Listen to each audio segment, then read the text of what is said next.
Dictation start होगी 5 second बाद।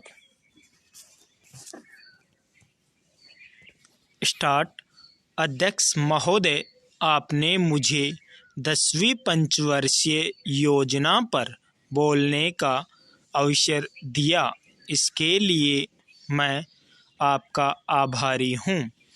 आपने मुझे कम समय दिया, इसके लिए भी आभारी हूँ।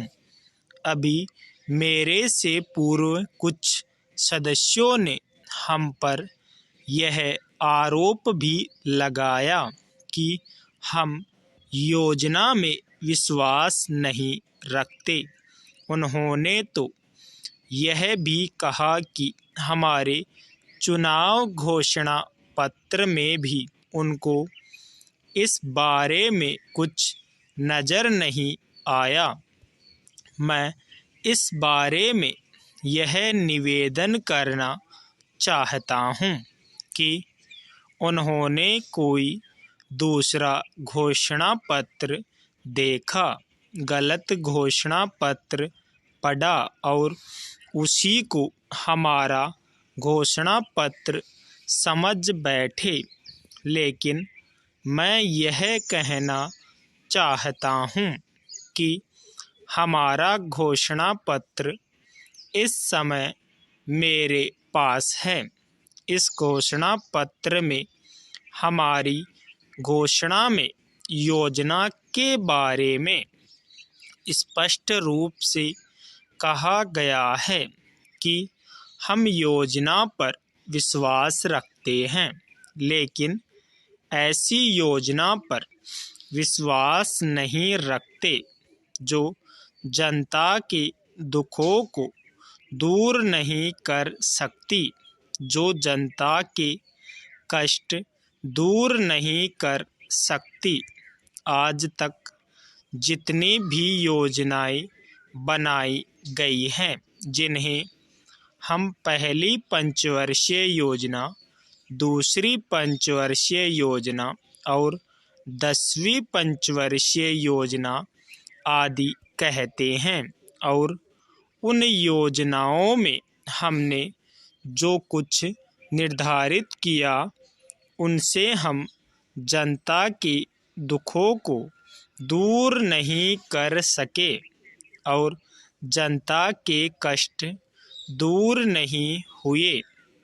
इन योजनाओं के परिणाम भी हमारे सामने हैं। बड़े बड़े अनुभवी बैठे, उन्होंने योजनाएं बनाई, लेकिन योजनाएं ठीक प्रकार से कार्यान्वित नहीं की गई। उन योजनाओं में काफ़ी दोष थे, जिसके कारण ये योजनाएं लोगों के दुखों को दूर नहीं कर सकी।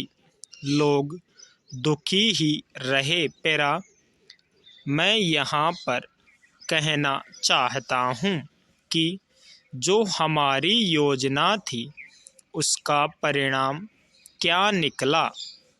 क्या परिणाम यही निकला कि हमें रुपए का मूल्य कम करना पड़ा। जो योजना होती है वह राष्ट्र धन को ऊंचा करने के लिए बनाई जाती है, लेकिन हमारे सामने आंकड़े हैं। इसका परिणाम हमारे सामने है।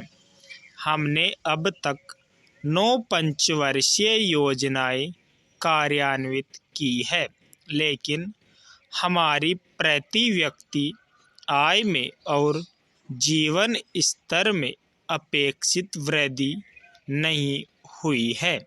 यह दुख की बात है।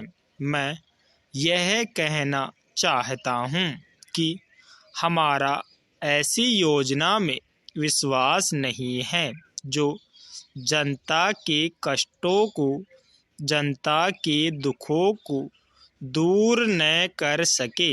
हम ऐसी योजनाओं पर विश्वास करते हैं जो उनकी आयु बढ़ा सके, उनका आर्थिक विकास कर सके, उन्हें उन्नत कर सके। स्टॉप।